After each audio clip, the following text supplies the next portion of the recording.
मेरे 7 भाइयों की हत्या हुई, उसी तरह हम सब एक एक करके मारे जाएंगे। ये तुम क्या कह रहे हो भांजी? सत्य कह रहा हूं बाबा श्री, सत्य। जो कौरवों में रहकर भी कौरवों में नहीं है, वो पांडवों का है। जो इधर भी है और उधर भी, और जो न पूरा उधर है न पूरा इधर, इन सब नामों के ऊपर सबसे पहले पितामह भीष्म का नाम है। कौरव सेना का एक एक योद्धा इस सत्य को जान गया है।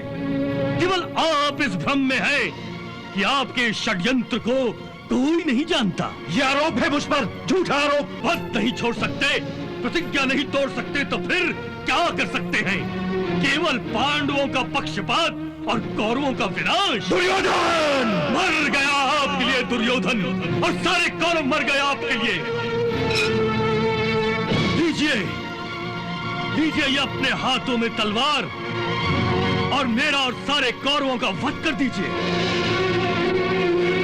उन पांडवों के हाथों मरने से तो अच्छा है पितामह कि हम सब आपके हाथों मारे जाएं। अब मैं इस आरोप को और सहन नहीं कर सकता। तुम्हारे इस आरोप की दुर्गंध मेरे शरीर के रोम रोम से फूट रही है। मैं पांडवों के रक्त से अपने अस्तित्व को पवित्र करूंगा और इस पृथ्वी लोक को निष्पांडव कर दूंगा, अन्यथा स्वयं अपने प्राण दे दूंगा।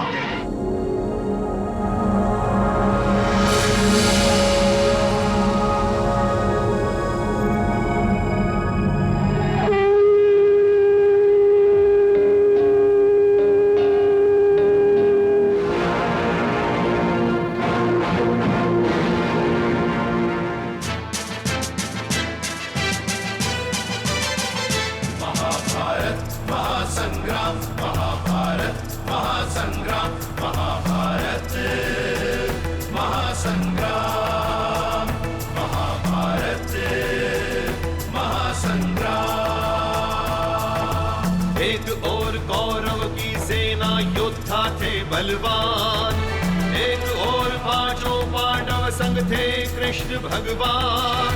धर्म अधर्म का युद्ध महान, महाभारत संग्राम। महाभारत महासंग्राम, महाभारत महासंग्राम, महाभारत महासंग्राम, महाभारत महासंग्राम।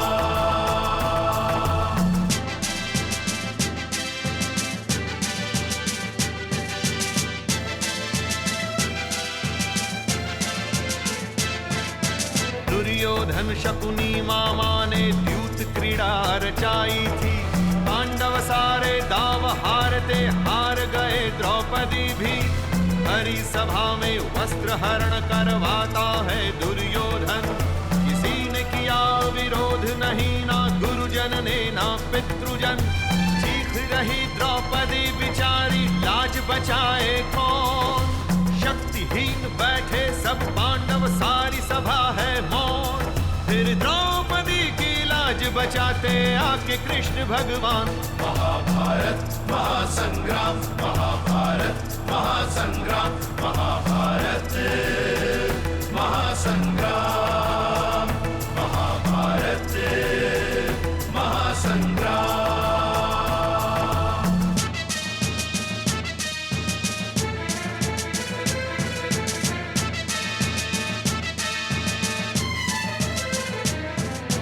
चक्रव्यूह से वीर अभिमन्यु निकल नहीं जब पाया। 7 दुष्टों ने एक बालक को एक एक करके मारा। कर्ण ने मां को वचन दिया, पुत्र रहेंगे जीवित 5। जीवन देकर वचन निभाया, वचन पे आने दी ना आँच।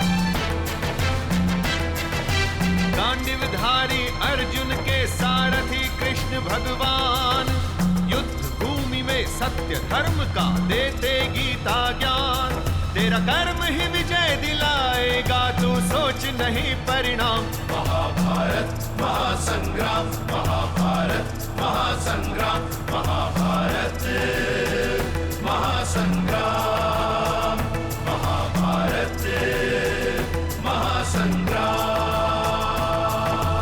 गंगा पुत्र अपनी गंगा माता से मिलने के लिए उनके चरणों तक तो स्वयं नहीं जा सकता, क्या उनके दर्शनों की प्यास नहीं बुझाओगे? जो आज्ञा पितामह।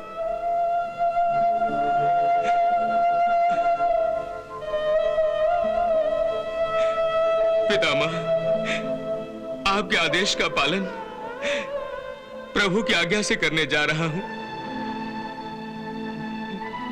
विष्णु पाद प्रसुतासी वैष्णवी नाम धारिणीम पाहि माम सर्वतां गंगा त्रिपथ गामिनी।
प्रणाम प्रभु।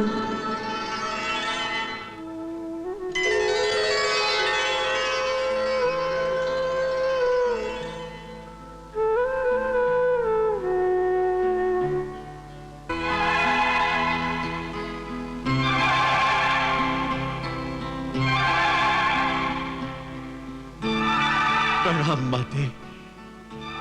पुत्र, तुम्हारी इस दशा में मैं तुम्हें आशीर्वाद भी क्या दूं? माते, आपका आशीर्वाद तो सदा मेरे साथ है, बस इसके अतिरिक्त मुझे और क्या चाहिए? आपके दर्शन पाकर मन आत्मा सब तृप्त हो गए। संसार में जब पहली बार मैंने आंखें खोली तब आपने अपने दूध की जीवन अमृत बनाकर मेरे मुंह में टपकाया था।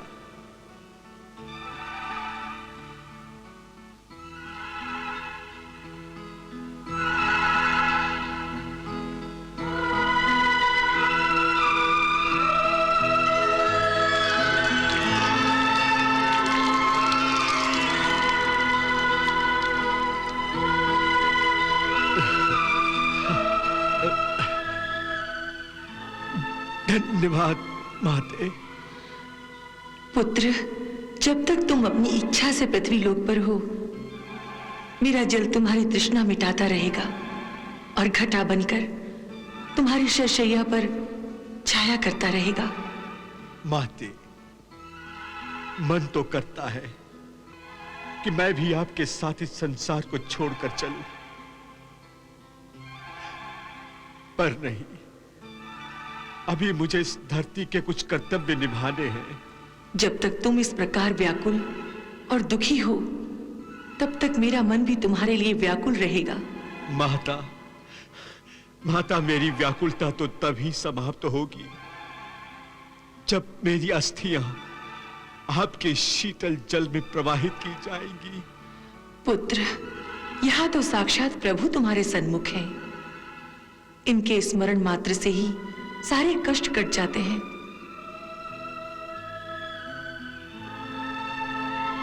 प्रभु, मेरे इस बालक की रक्षा कीजिए,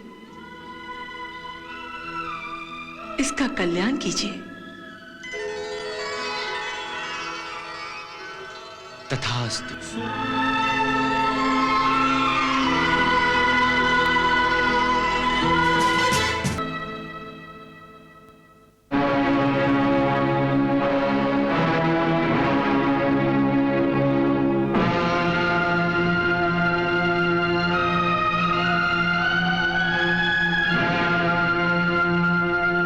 सेनापति द्रोणाचार्य की जय। सेनापति गुरु द्रोणाचार्य की जय। सेनापति गुरु द्रोणाचार्य की जय। सेनापति गुरु द्रोणाचार्य की जय। पितामह के बाद गुरु द्रोण का सेनापति बनना हमारे लिए चिंता का विषय है केशव। बड़े भैया, मेरी दृष्टि में यह चिंता का विषय है भी और नहीं भी है। फिर भी मैं ये कैसे भूल सकता हूं कि गुरु द्रोण अलग अलग प्रकार के व्यूह की रचना में विशेष दक्षता रखते हैं। उनका बनाया गया व्यूह मकड़ी के जाल की भांति होता है, जिसमें योद्धा पतंगे की तरह फंसकर फड़फड़ाकर दम तोड़ देता है। व्यू का उत्तर प्रतिव्यू की रचना करके दिया जाता है।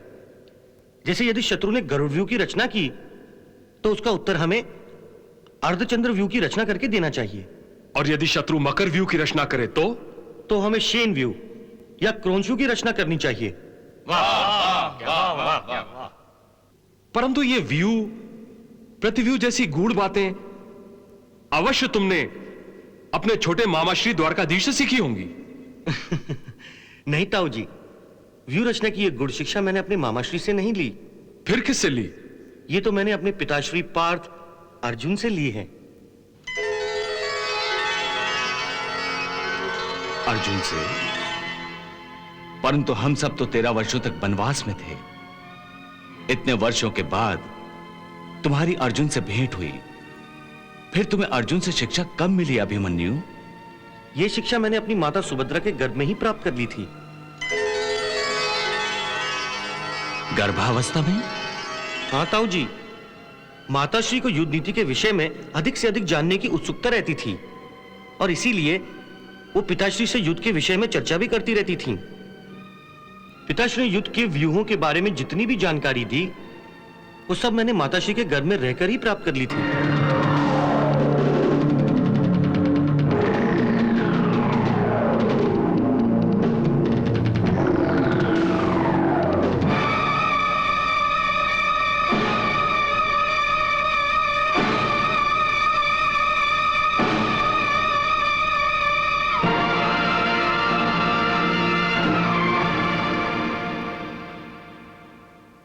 अंगराज कर्ण,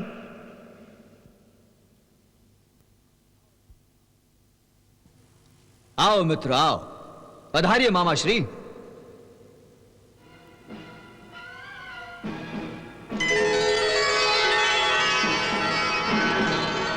मित्र, मुझे तुम्हारे इन अस्त्रों और शस्त्रों से अधिक तुम्हारी मित्रता पर विश्वास है। तुम्हारी मित्रता पर। जब तुमने मेरी मित्रता पर विश्वास किया है तो मैं भी इस विश्वास की लाज रखूंगा और यदि आवश्यकता हुई तो अपने मित्र के लिए अपने प्राण भी निछावर कर दूंगा। नहीं मित्रगण, नहीं। ऐसी अशुभ बात फिर कभी अपने मुंह से मत निकालना। भांजे, ऐसी अशुभ बात मुंह से निकालना तो दूर, सोचने तक की आवश्यकता नहीं है।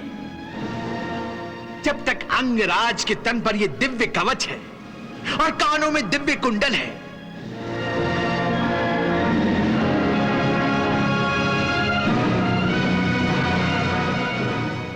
अर्जुन देवेंद्र के दिए हुए अस्त्रों से तो क्या, स्वयं इंद्रराज भी चाहें तो अपने विनाशक से विनाशक शस्त्रों से भी अंगराज का बाल तक बागा नहीं कर सकते। हाँ, स्वयं इंद्रराज भी चाहें तो अपने विनाशक से विनाशक शस्त्रों से भी अंगराज का बाल तक बागा नहीं कर सकते। हाँ, मैं ऐसा नहीं होने दूंगा।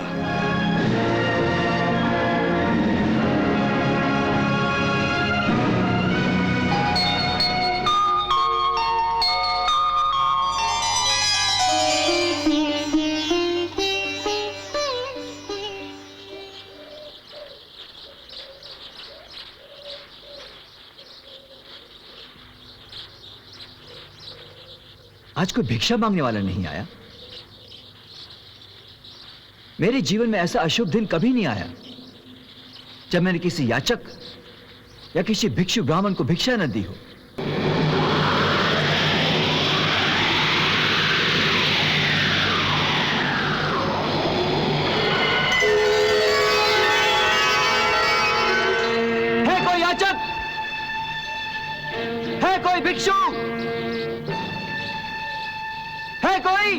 भिक्षां देहि, भिक्षां देहि,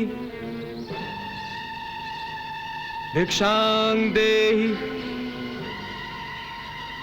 प्रणाम ब्राह्मण देवता। आप अंगराज कर्ण ही है ना? हाँ, मैं आप ही को खोज रहा था। बड़ा नाम है आपका। मुझे गर्व है कि तुम एक दानवीर हो। देवराज इंद्र तुम्हारे इसी गुण का लाभ उठाने के लिए एक ब्राह्मण के वेश में तुमसे तुम्हारे कवच कुंडल की भिक्षा मांगने आएंगे। सारे भिक्षु ब्राह्मण दीनहीन आपकी दया धर्म और दान की चर्चा करते नहीं थकते। आपको जो भी मांगना है केवल इसकी आज्ञा दीजिए। मुझे आपका ये कवच और कुंडल चाहिए।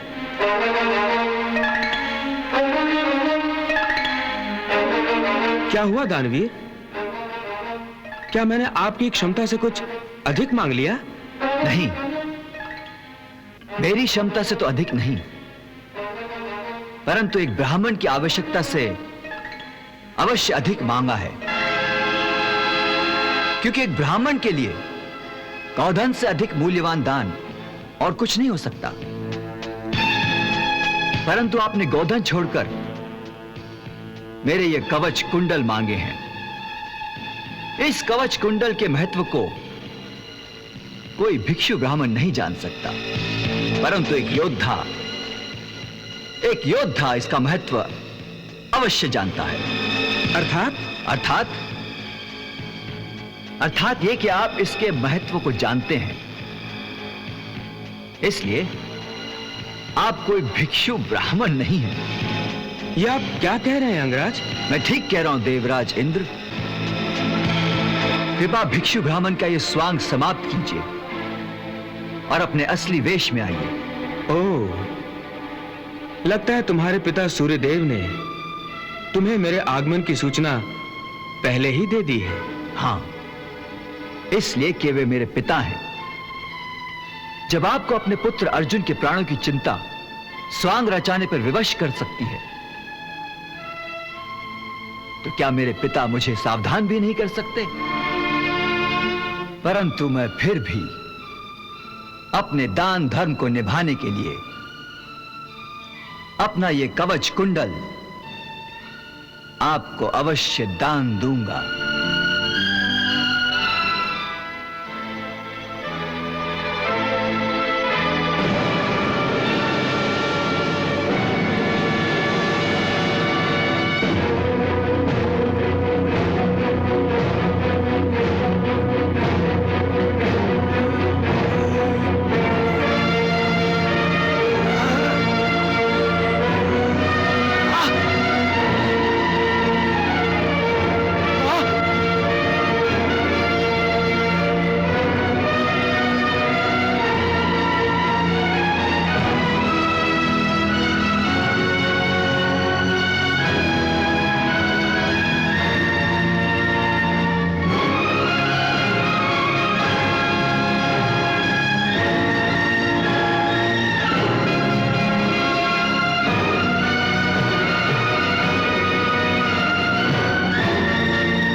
हे दानवीर, तुम्हारे इस अनुपम दान ने तो देवराज इंद्र की झोली को भी छोटा कर दिया है। हे अंगराज, मैं तुमसे प्रसन्न हूं और तुम्हें कोई वरदान देना चाहता हूं। मांगो, क्या चाहते हो? क्षमा करना देवराज, क्षमा करना। दानी यदि याचक के सामने हाथ फैलाए तो उसका उससे बड़ा अपमान क्या हो सकता है? हे देवेंद्र, मैं अपना हाथ फैलाकर दान धर्म के विधान का अपमान नहीं कर सकता। वाह कर्ण, वाह! तुम धन्य हो, तुम महादानी हो। तुमने आज दान की मर्यादा को निभाकर दान धर्म की उस चरम सीमा को छू लिया है जहां युगों युगों तक कोई भी दानी नहीं पहुंच सकेगा। मैं तुमसे प्रसन्न हूं, अति प्रसन्न हूं, और तुम्हें एक शक्ति प्रदान करता हूं। इसे ग्रहण करो।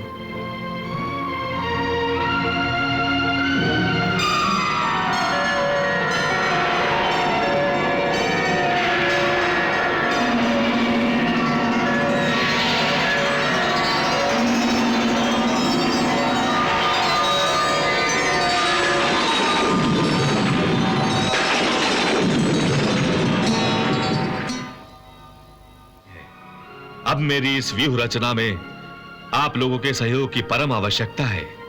आप आज्ञा दीजिए गुरुदेव, हमें क्या करना होगा?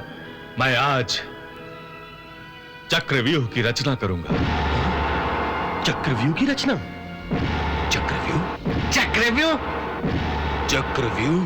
चक्रव्यूह? वाह वाह आचार्य जी वाह! तब तो पांडवों का क्रियाक्रम हुआ ही समझो, क्योंकि चक्रव्यूह को कोई ध्वस्त नहीं कर सकता। नहीं गांधार नरेश, श्री कृष्ण और अर्जुन चक्रव्यूह की रचना और उसको ध्वस्त करना जानते हैं।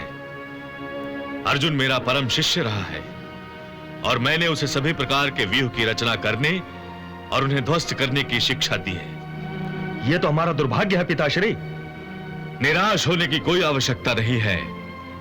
यदि अर्जुन को आप सब युद्ध में उलझाकर रणभूमि के दूसरी छोर तक ले जाएं, तो मैं चक्रव्यूह की रचना करूंगा। एक ऐसा अभेद्य और अमोघ व्यूह होगा जिसमें प्रवेश करने का अर्थ है मृत्यु के मुख में प्रवेश करना। हम इस चक्रव्यूह में चारों पांडवों को घेर कर उनका वध कर देंगे। संजय, युद्ध आरंभ हुआ।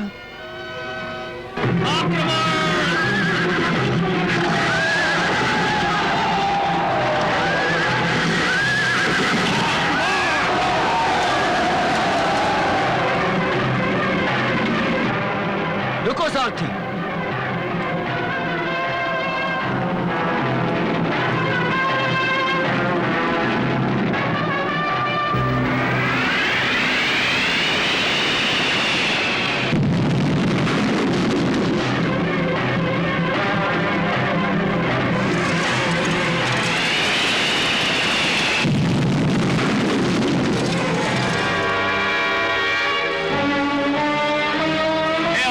मैं प्रगति धीपति सुशर्मा तुम्हें युद्ध के लिए ललकार रहा हूं।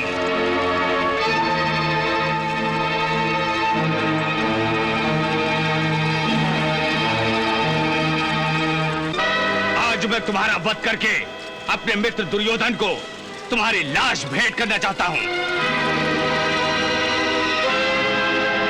संजय, द्रोणाचार्य के फेंके हुए जाल में क्या अर्जुन फंस जाएगा? यदि सच्चे क्षत्रिय हो तो मुझसे युद्ध करो। मैं और मेरी सेना रणभूमि की दक्षिण दिशा में तुम्हारी प्रतीक्षा कर रहे हैं। वहां हमारे युद्ध में कोई बाधा नहीं डालेगा। चलो सारथी।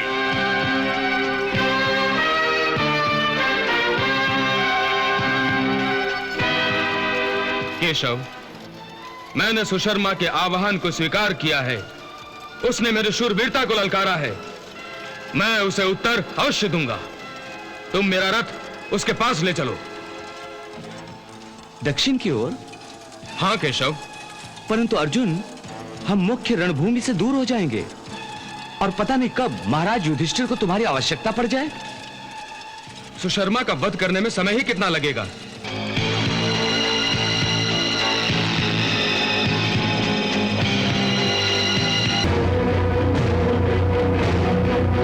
ये सब क्या हो रहा है?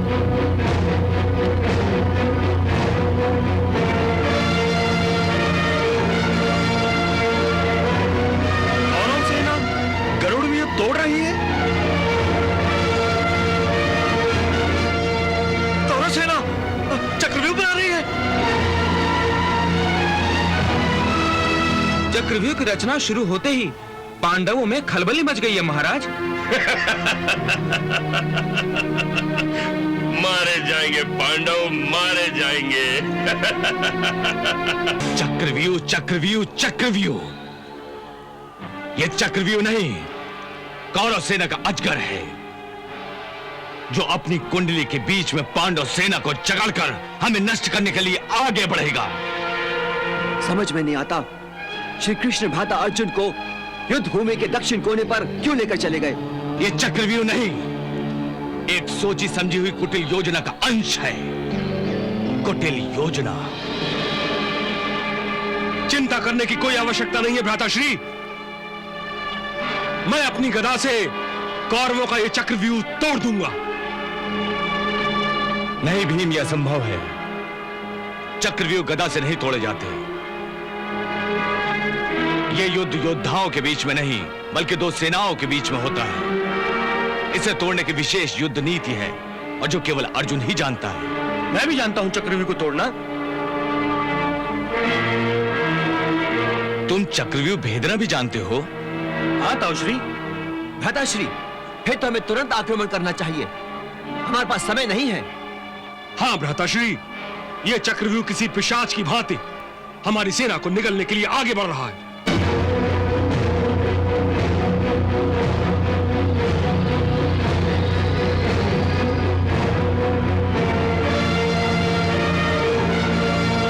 भ्राताश्री, शीघ्र निर्णय लीजिए।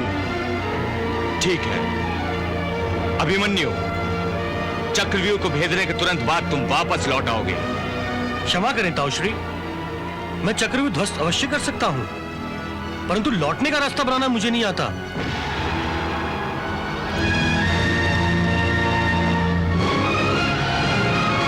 क्या?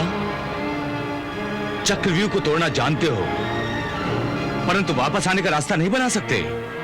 नहीं। तुमने तो कहा था कि जब अर्जुन सुभद्रा से युद्ध के बारे में बातें करता था, तो तुम गर्भ में युद्ध शिक्षा ग्रहण कर लेते थे। हाँ, परंतु जिस रात पिताश्री चक्रव्यूह के बारे में बता रहे थे और पिताजी ने केवल चक्रव्यूह के भेदन की ही बात कही थी कि माताश्री को नींद आ गई, और उन्हें सोता देख पिताश्री ने आगे कुछ नहीं बताया, और इसीलिए मैं चक्रव्यूह से बाहर निकलने का रास्ता बनाने का ज्ञान नहीं रखता। ठीक है अभिमन्यु, फिर मैं तुम्हें जानबूझकर मृत्यु के मुंह में जाने की आज्ञा नहीं दे सकता। यदि अर्जुन यहां होता तो बात दूसरी होती। कुछ उल्टा सीधा हो गया तो मैं अर्जुन को क्या उत्तर दूंगा? वो बड़ा ही भावुक है। परंतु इसके अतिरिक्त हमारे पास कोई दूसरा उपाय भी तो नहीं। कह दिया ना कि नहीं हो सकता। यदि मैं चक्रव्यूह ध्वस्त नहीं करूंगा तो फिर उस समय आप पिताश्री को क्या उत्तर देंगे, जब पांडव सेना के योद्धाओं की लाशों से युद्ध भूमि ढकी होगी और उसमें मेरी भी लाश होगी? अभिमन्यु, भ्राताश्री, अभिमन्यु ठीक ही कह रहा है। मरना है तो मार कर मरेंगे। हाँ भ्राताश्री, आप चिंता मत कीजिए, मैं अभिमन्यु के पीछे पीछे चक्रव्यूह में घुस पड़ूंगा। हम अभिमन्यु के पीछे अपनी पूरी शक्ति लगा देंगे। यदि तुम सबका यही विचार है तो ठीक है, मैं भी तुम सबके साथ रहूंगा। अभिमन्यु, तुम आक्रमण की तैयारी करो। जो आज्ञा ताऊश्री।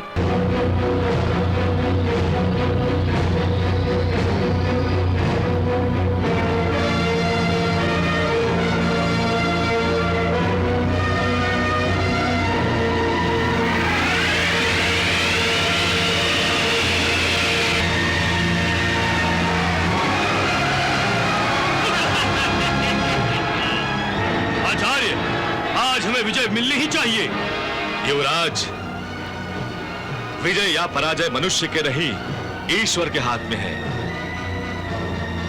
वो चाहेगा तो अवश्य हमें विजय मिलेगी। अभिमन्यु, चक्रव्यूह में हम प्रवेश कैसे करेंगे? काकाश्री, ये व्यू चक्र के जैसा घूम रहा है, परंतु घूमते घूमते एक पल के लिए इसका मुख खुला रह जाता है। जैसे ही मैं चक्रव्यूह में प्रवेश करूं, आप मेरे साथ साथ प्रवेश कीजिएगा। चिंता मत करो पुत्र, हम तुम्हारे पीछे पीछे ही चक्रव्यूह में प्रवेश करेंगे।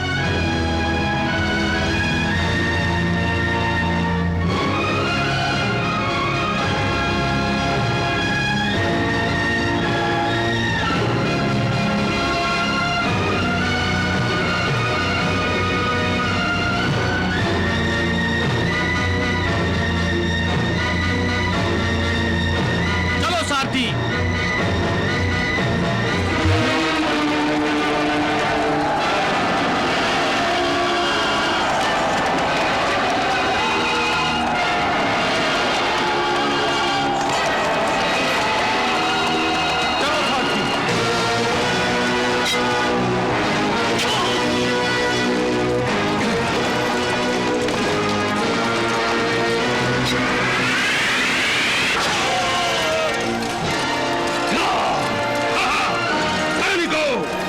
चक्रव्यूह का प्रवेश बंद कर दो।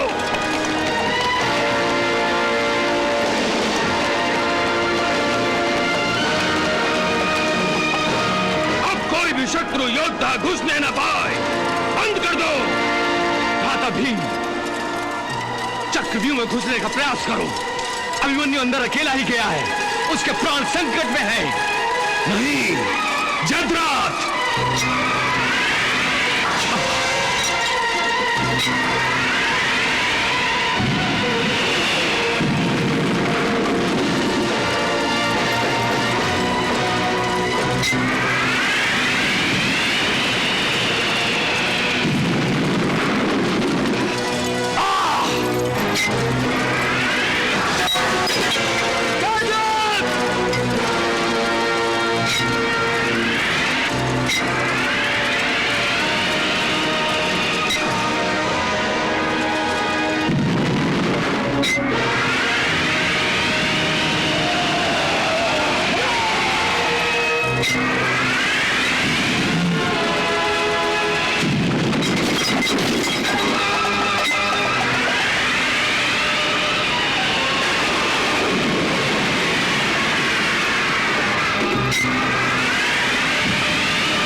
अभिमन्यु किस निर्दयता से हमारे चक्रव्यूह को तोड़कर हमारे अनगिनत सैनिकों का संहार कर रहा है। कोई बात नहीं मामाश्री, लगता है मुझे ही जाकर इस सबोले की गर्दन मरोड़नी पड़ेगी।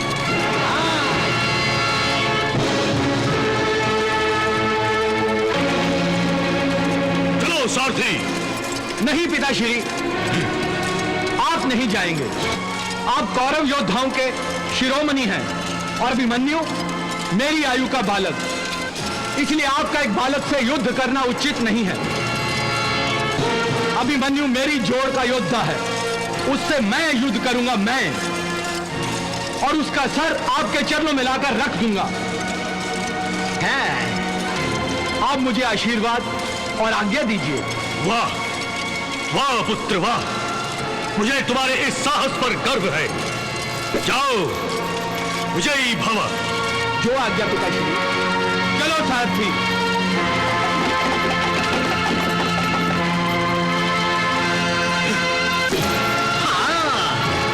महाराज, अभिमन्यु को रोकने के लिए आपका पोता युवराज दुर्योधन का पुत्र लक्ष्मण अभिमन्यु से युद्ध करने जा रहा है। लक्ष्मण, राम उसकी रक्षा करे।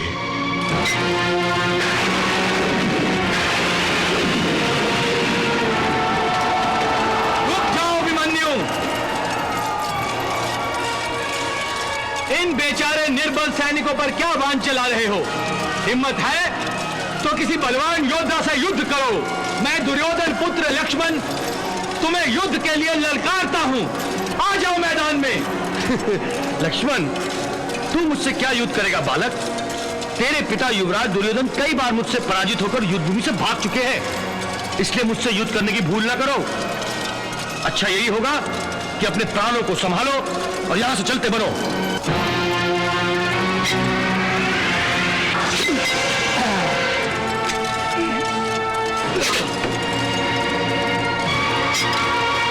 लक्ष्मण, अब तुझे गुरु द्रोण भी नहीं बचा सकते।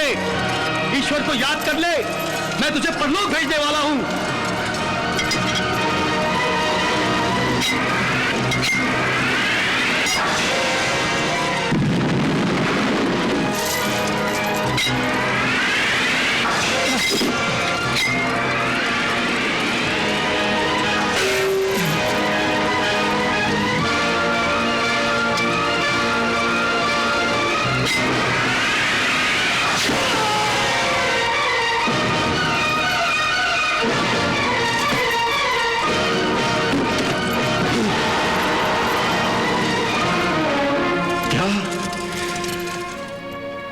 लक्ष्मण का वध हो गया। अभिमन्यु मेरी जोड़ का योद्धा है, उससे मैं युद्ध करूंगा, मैं, और उसका सर आपके चरणों में लाकर रख दूंगा।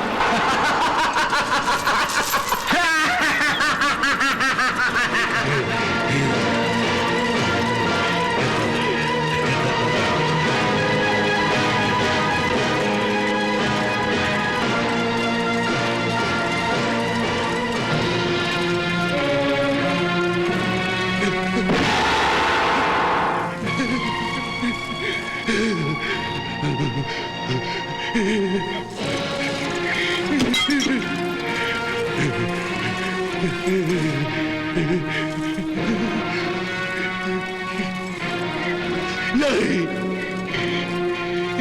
नहीं, नहीं लक्ष्मण,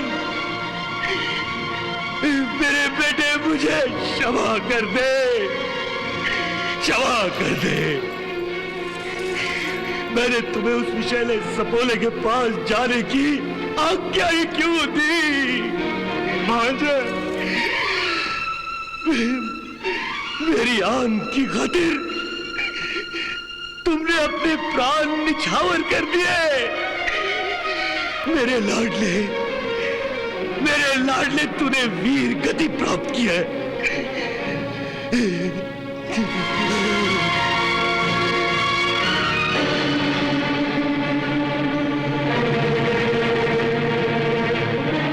मेरे शूरवीर पुत्र, मैं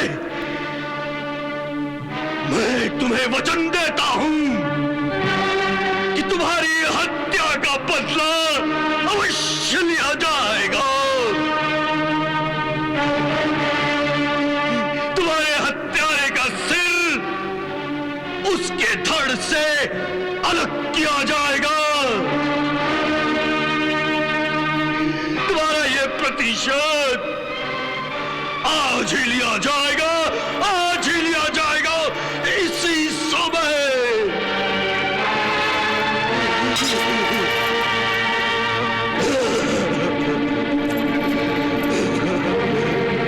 मेरे बेटे,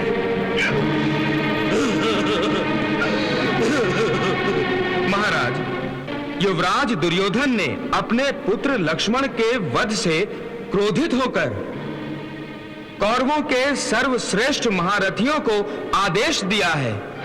द्रोणाचार्य, कृपाचार्य, शकुनी मामा, अंगराज, तुम सब मिलकर अभिमन्यु को घेर लो। वो सपोला बचकर नहीं जाना चाहिए। अभी इसी समय उसको चारों तरफ से घेर कर उसकी हत्या कर डालो, टुकड़े टुकड़े कर डालो। अभिमन्यु, मुझे अभिमन्यु का सिर चाहिए।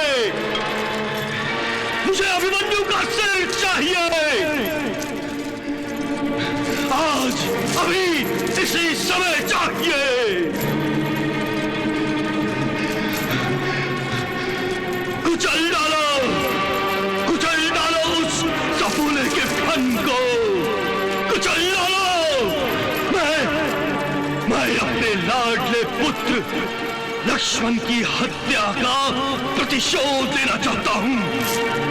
लक्ष्मण की हत्या का प्रतिशोध। चलो मेरे साथ, चलो सारथी।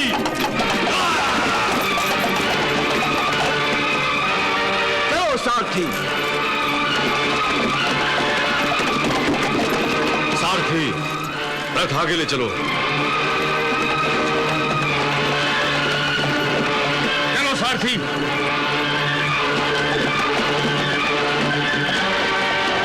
चलो सारथी।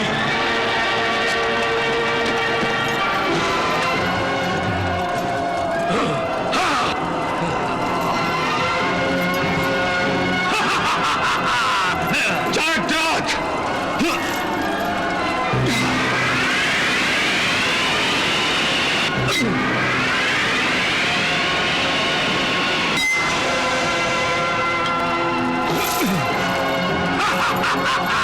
माता भीम, हमें किसी भी स्थिति में चक्रव्यूह में प्रवेश करना ही होगा। यदि हम अभिमन्यु की सहायता और रक्षा न कर सके तो अनर्थ हो जाएगा।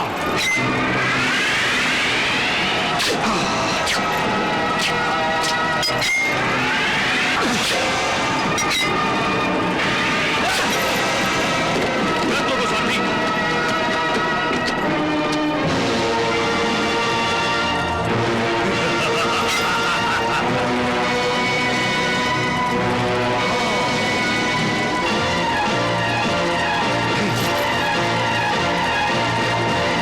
माता भीम, हमें किसी भी स्थिति में चक्रव्यूह में प्रवेश करना ही होगा। यदि हम अभिमन्यु की सहायता और रक्षा न कर सके तो अनर्थ हो जाएगा। अनर्थ हो जाएगा भीम। नहीं, मैं ये अनर्थ होने नहीं दूंगा।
आपके छोटे पुत्र दुशासन ने अभिमन्यु का रथ तोड़ दिया है।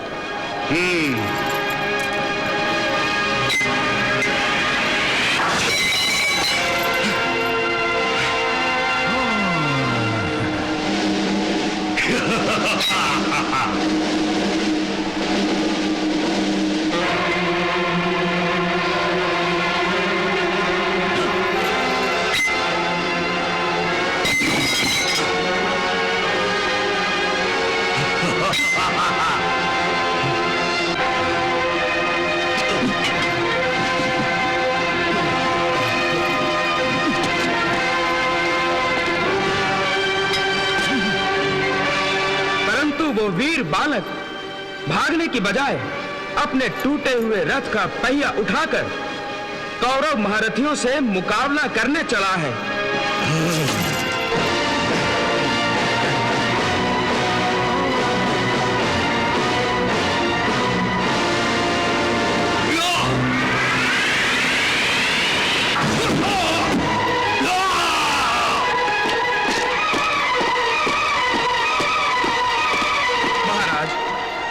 युवराज के आदेश अनुसार कौरव वीर अभिमन्यु पर टूट पड़े हैं।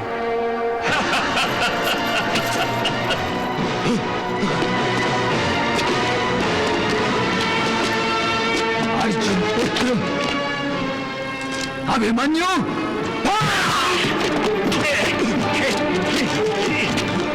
अभिमन्यु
मेरे पुत्र लक्ष्मण की हत्या की थी तूने। ये ले,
केशव, मेरा गांडीव भी बार बार मेरे हाथों से छूट रहा है।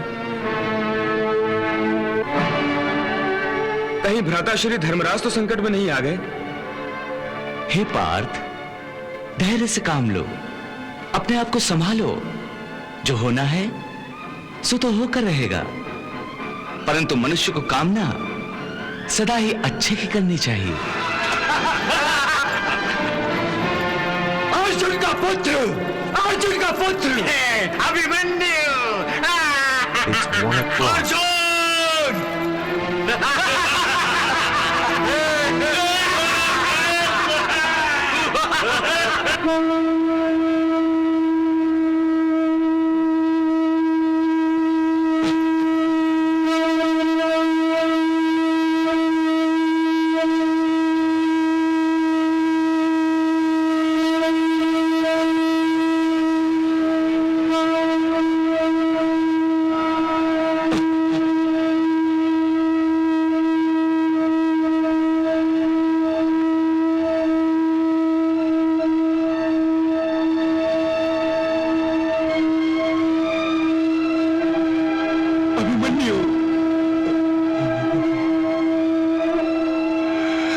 भ्राता भीम,